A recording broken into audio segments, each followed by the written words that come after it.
Thalassaemia নিয়ে শুরু করছি আজকের ভিডিও। থ্যালাসেমিয়ার ক্ষেত্রে আমরা দুটো ভাগ দেখতে পাই, একটা থ্যালাসেমিয়া মাইনর, একটা থ্যালাসেমিয়া মেজর। মনে রাখতে হবে থ্যালাসেমিয়া কিন্তু আমাদের একটা এক্স ক্রোমোসোম বাহিত প্রচ্ছন্ন রোগ। এক্স ক্রোমোসোম বাহিত প্রচ্ছন্ন রোগ, এটা শর্ট প্রশ্ন আসে 1 নম্বরে। থ্যালাসেমিয়ার এই যে মাইনর এবং মেজর ভাগ করছি, সেটা কিন্তু উপসর্গের ভিত্তিতেই আমরা ভাগ করছি। মাইনরের ক্ষেত্রে উপসর্গগুলো একটু মৃদু থাকে, মেজরের ক্ষেত্রে উপসর্গগুলো একটু বেশি থাকে।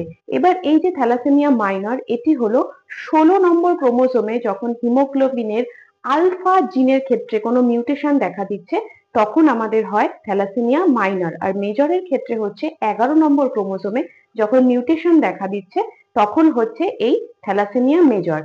থ্যালাসেমিয়ার এই বিটা হিমোগ্লোবিন কিন্তু উৎপাদন যখন নষ্ট হচ্ছে, অর্থাৎ পলিপেপটাইড চেন আলফা এবং বিটা দুটো থাকে, এবং আলফা পলিপেপটাইড চেন যখন ব্যাহত হয় তখন আমরা বলি মাইনর, এবং বিটা পলিপেপটাইডে যখন সমস্যা দেখা দেয় তাহলে হয় সেটা মেজর। যদি থ্যালাসেমিয়া মাইনর এবং মেজরের মধ্যে পার্থক্য আসে 2 নম্বরে, তাহলে তোমাদের অবশ্যই কত নম্বর ক্রোমোসোম সেটা লিখতে হবে, এবং হিমোগ্লোবিনের যে দুটো চেন, অর্থাৎ একটা আলফা চেন এবং আরেকটি বিটা চেন, সেটা লিখতে হবে।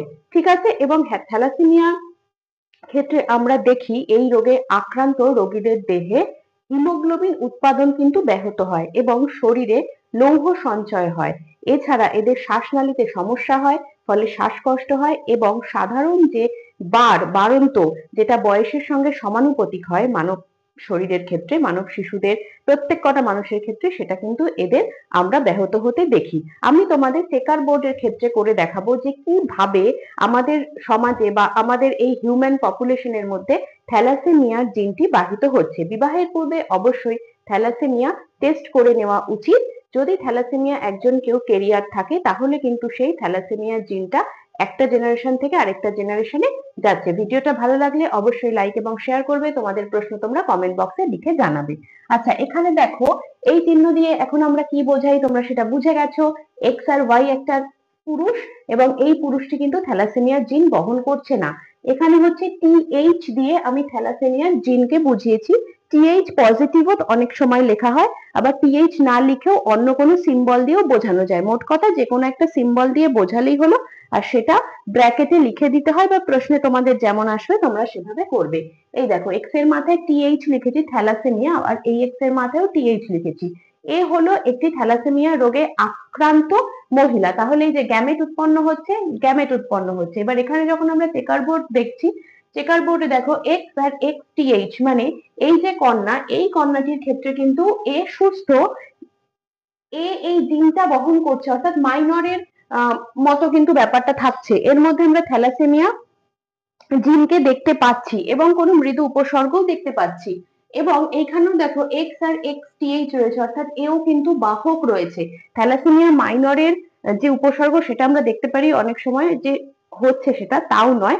বাহকের মধ্যে থ্যালাসেমিয়ার কোনো উপসর্গই থাকে না। ঠিক আছে, সবসময় যে থ্যালাসেমিয়ার উপসর্গ থাকবে বাহক হলেই, বিষয়টা কিন্তু সেরকম নয়। কিন্তু এই ক্ষেত্রে অবশ্যই থ্যালাসেমিয়ার উপসর্গ থাকবে, এবং থ্যালাসেমিয়া এটা দেখো এই যে মেজর এবং মাইনর, এটা টেস্ট করে ডাক্তারের কাছে গিয়ে যখন আমরা ব্লাড টেস্ট করি, তখন বুঝতে পারি যে সেই ব্যক্তি মাইনর না মেজর কিসে আক্রান্ত। তবে হ্যাঁ, যদি কোনো মাতা অবশ্যই দুটো এক্স ক্রোমোজোমই যেখানে থ্যালাসেমিয়া জিন বহন করছে, তাতে অবশ্যই তার সন্তানের মধ্যে কিন্তু থ্যালাসেমিয়া মেজর হওয়ার প্রবণতাই রয়ে যাচ্ছে। এইখানে দেখো একটি পুত্র সন্তান, এখানে একটি পুত্র সন্তান হয়েছে, দুটি পুত্র সন্তান, এবং দুজনেই কিন্তু থ্যালাসেমিয়ায় আক্রান্ত হয়েছে। এক্স এর মাথায় টিএইচ এবং এক্স এর মাথায় টিএইচ। তোমরা এখন মোটামুটি চেকার বোর্ড করতে শিখে গেছো, তোমরাও বুঝতে পারছো। তাহলে থ্যালাসেমিয়ায় আক্রান্ত ব্যক্তি যে দুজন পুত্র থাকছে, তারা হলো দুজন, আর থ্যালাসেমিয়ার বহনকারী কন্যা হচ্ছে কজন? দুজন। তাহলে 50-50 রেশিওটা থাকছে। ঠিক আছে। আরেকটা চেকার বোর্ড আমি তোমাদের দেখিয়ে দিচ্ছি। দেখো এইখানে অনেকগুলো কেস স্টাডি, তোমরা নিজেরাও প্র্যাকটিস করবে। এখানে এক্স ওয়াই মানে আমার নর্মাল পিতা আমি নিয়েছি, এবং দেখো এইখানে যে এক্স, ঠিক আছে, এই এক্স কিন্তু একটি মেজর, মেজরকে বোঝানো হচ্ছে হলো। এবার এই জন্য একজন মেজর থ্যালাসেমিয়ায় আক্রান্ত হয়, ঠিক আছে। তাহলে কি হবে? দেখো এক্স, এক্স এর একটা থ্যালাসেমিয়া, আবার এক্স থ্যালাসেমিয়া, এই দেখো মাথায় টিএইচ আমি প্লাস দিয়েও বুঝিয়ে দিয়েছি।